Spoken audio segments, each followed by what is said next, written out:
This is 3FM. I'm standing because I come from a political background. I first held office when I was 24, would you believe? And during that time I've had a good business career.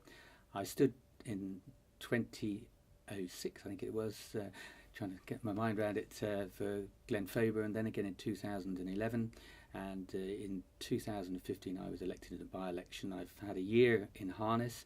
I've been in 2 departments, done a lot of select committee work, and plunged in, and now I've got the experience, and I would like to continue and use that experience. I believe passionately in the Isle of Man and the future of the Isle of Man, but we need people with experience in a political sense to move the island forward. We've got a big deficit which we're running, 85 to 95 million. We've got reserves, but we're eating into those, and in 10 years they'll all be gone. So nationally we need to bear down on costs, do things that we need to do, not things that we think we need to do. But at the same time we need to grow the economy. I've been involved in economic development and I've seen what's going on there. We've got some good people, but if we're going to grow the economy we need to improve our education on Ireland, vocational training, apprenticeships, and at the same time get people to come back who are taking university education, maybe bursary schemes that we reimburse loans on, keep people in work longer so they're more economically active, but make sure that we reskill people so that we bring firms to the island. There are people to work and fill those jobs. Locally, of course, we have a number of issues. Roads comes up. I secured a scheme for Foxdale, the main road through Foxdale, sewage plants going in St John's, but we still have big issues with sewage in Peel. That is in motion and should be solved hopefully by 2019, 2020, but we need to keep the pressure up there. Regeneration in Peel, particularly critical. I think the scheme that we're doing at the moment, 1.2 million perhaps, could have been spent better, but we need to press for more money to make sure we keep people working in Peel. We improve the appearance of Peel and make it more attractive for people to come to Peel and shop and do business there.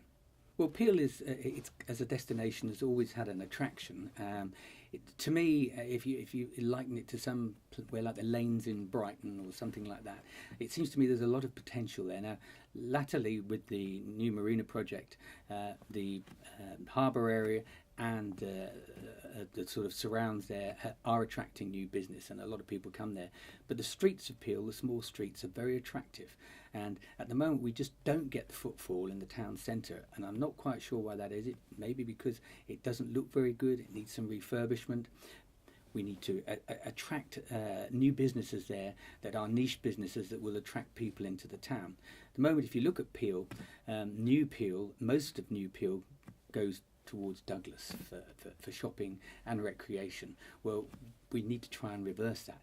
I see Peel as a cultural centre of the island. The Centenary Centre and what have you are excellent, and maybe, we will, I hope, build on that in the future. If you look at healthcare generally on the island and compare it to some areas of the UK, we do quite well. But having served on the select committee that looked at children's services on the island particularly, we have some big problems, and I was part of the select committee that put together quite a hard-hitting report on children's social services. I hope those recommendations are taken up by the next Tynwald and followed through on. We have a big churn of staff in social services, and we are at the moment employing far too many locum staff in the National Health Service. Waiting lists are getting longer, not shorter. We're spending far too much money on this locum staff. We need to look at how we recruit.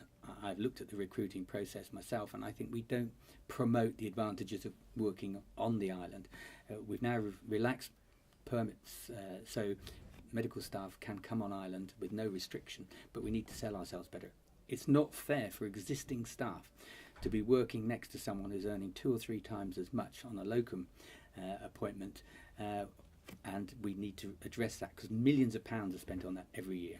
I went to see the Chief Constable when I was first elected, and he told me about his plans and what was going on and how they cut staff but maintained services. Some were sceptical a few years ago when they cut manning levels, but they've done an excellent job.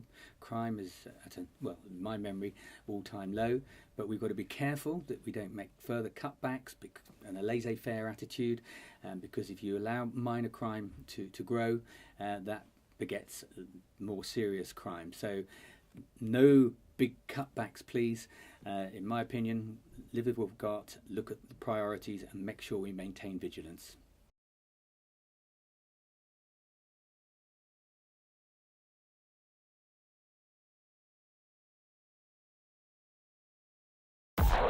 More music for the Isle of Man. 3FM.